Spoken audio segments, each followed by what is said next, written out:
Hello बच्चों। तो चलिए इस प्रश्न को पढ़ते हैं। यदि संलग्न परिपथ में बिंदुओं ए तथा बी पर विभव बराबर हो तो गणना कीजिए 5 ओम के प्रतिरोध में धारा। तो यहाँ पर देखो ये प्रतिरोध, ये हमारे पास में परिपथ है और हमें 5 ओम के प्रतिरोध में जो धारा बह रही है उसकी गणना करनी है। तो प्रश्न में आगे बढ़ने से पहले इस प्रश्न से संबंधित जो मुख्य अवधारणा है उसकी हम चर्चा कर लेते हैं। तो देखो मुख्य अवधारणा क्या हो जाएगी, ध्यान से देखना। यहाँ पर हम जानते हैं कि व्हीट स्टोन सेतु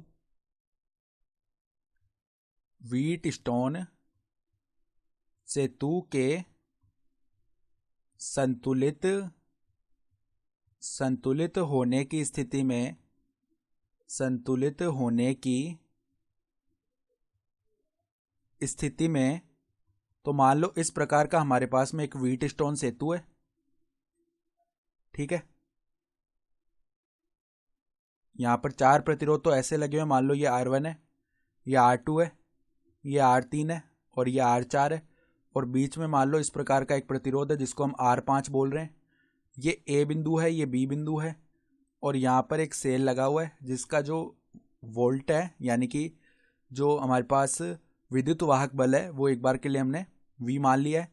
तो संतुलित होने की स्थिति में होता क्या है कि R1/R3 का जो मान है ना वो किसके बराबर आ रहा होता है, R2/R4 के। और अगर ये स्थिति हो रही है तो हम क्या बोलते हैं कि ए बिंदु पर जो विभव है वो बराबर होगा बी बिंदु के विभव पर, ठीक है। तो यहाँ पर अगर इन दोनों के विभव बराबर आ रहे हैं बिंदुओं के तो ए बी जो शाखा है उसमें कोई भी धारा प्रवाहित नहीं होगी। ये कहता है व्हीट स्टोन सेतु संतुलित होने की स्थिति, सही बात है। तो अब ध्यान से देखो, हमें सवाल में ये बोला हुआ है कि ए और बी पर विभव बराबर है, यानी कि यहाँ पर ये जो हमारे पास में व्हीट स्टोन सेतु ये भी संतुलित रूप में ही है। तो अगर ये संतुलित रूप में है तो ए बी में से तो कोई धारा जा नहीं रही है, तो हम ए बी को हटाकर रख सकते हैं, मतलब, ठीक है। तो हमारा जो परिपथ है वो देखो कैसा बनेगा। अब हम सवाल के मुख्य हल में जा रहे हैं। तो देखो दिए गए परिपथ में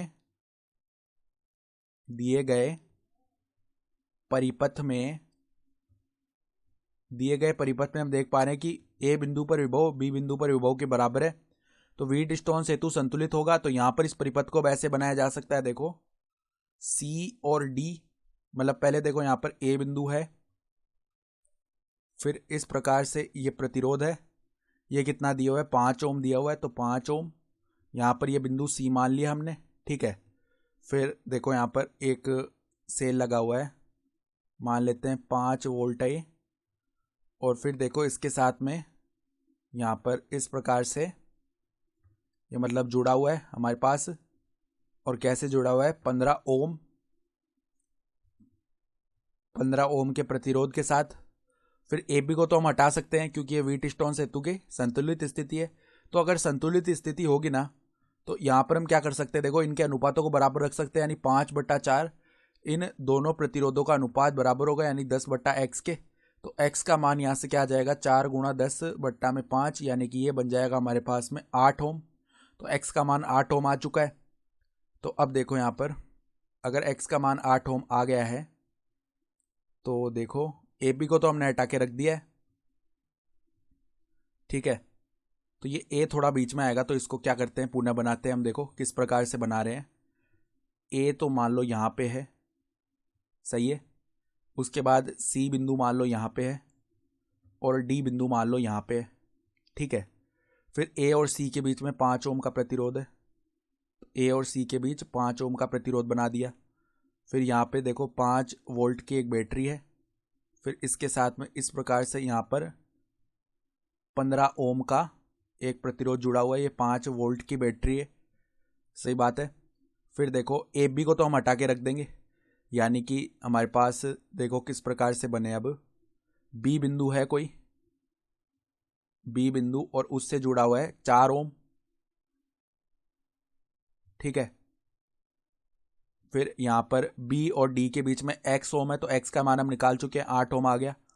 तो बी और डी के बीच में 8 ओम, सही है। फिर ए और डी के बीच में 10 ओम है, तो ए और डी के बीच में 10 ओम हो गया। तो इस प्रकार से 10 ओम बन गया। तो देखो यहाँ पर ए सी का प्रतिरोध 5 ओम है और ए डी का प्रतिरोध 10 ओम है, तो ये तो श्रेणी क्रम में आ गए, ये सीधे ही जुड़ जाएंगे। फिर बी सी और बी डी ये वाले प्रतिरोध भी श्रेणी क्रम में आ गए, तो ये सीधे जुड़ जाएंगे। यानी कि इस परिपथ को अब ऐसे बनाया जा सकता है कि देखो यहाँ पर 5 + 10 कितना हो गया, 15 ओम हो गया ना। तो यहाँ पे सी बिंदु मान लो, यहाँ पे डी बिंदु मान लो, इन दोनों के बीच में हमारे पास आ जाएगा 15 ओम। और देखो यहाँ पर उसके पश्चात यहाँ पर 4 ओम प्लस में 8 ओम कितना हो गया, 12 ओम। तो यह आ जाएगा हमारा 12 ओम, सही बात है। फिर यहाँ पर एक बैटरी लगी हुई है 5 वोल्ट, और इससे मान लो इस प्रकार से 15 ओम का एक बाह्य प्रतिरोध है, तो 5 वोल्ट, ठीक है। तो इस प्रकार से जोड़ते हैं, देखना इसे, ठीक है। ये 15 ओम का हमारा बाह्य प्रतिरोध है। तो ये जो 15 ओम और 12 ओम है, ये दोनों समांतर क्रम में आ गए अब ऊपर वाले, ठीक है। तो जब समांतर क्रम में आते हैं प्रतिरोध, तो उनका तुल्य प्रतिरोध निकालने के लिए अगर 2 प्रतिरोध हो तो पहले उनका गुणा कर देते हैं, बट्टा में उनको जोड़ देते हैं, ठीक है। तो 15 + 12 यानी कि 27 हो गया। तो 12 से देखो 3 से हम विभाजित करेंगे तो 12 तो 4 बार, 27 9 बार हो जाएगा, फिर 15 5 बार और 9 हो जाएगा 3 बार। तो 5 चौक 20 यानी कि 20/3 मान बनेगा। तो ये कितना बन जाएगा, लगभग 6.6 ओम। फिर 6.6 ओम तो इनका तुल्य प्रतिरोध है, केवल 2 प्रतिरोध होगा। फिर इसके साथ ये जो 15 ओम है जो बैटरी के साथ वाला है, ये क्या होगा, श्रेणी क्रम में हो जाएगा। तो अब जो आर तुल्य है पूरे परिपथ के लिए वो क्या आएगा हमारा, 6.6 ओम प्लस में 15 ओम। तो ये लगभग कितना बन गया हमारा, 21.6 ओम, ये बन गया, ठीक है। तो अब हम क्या कर रहे हैं, हमारे पास तुल्य प्रतिरोध आ गया।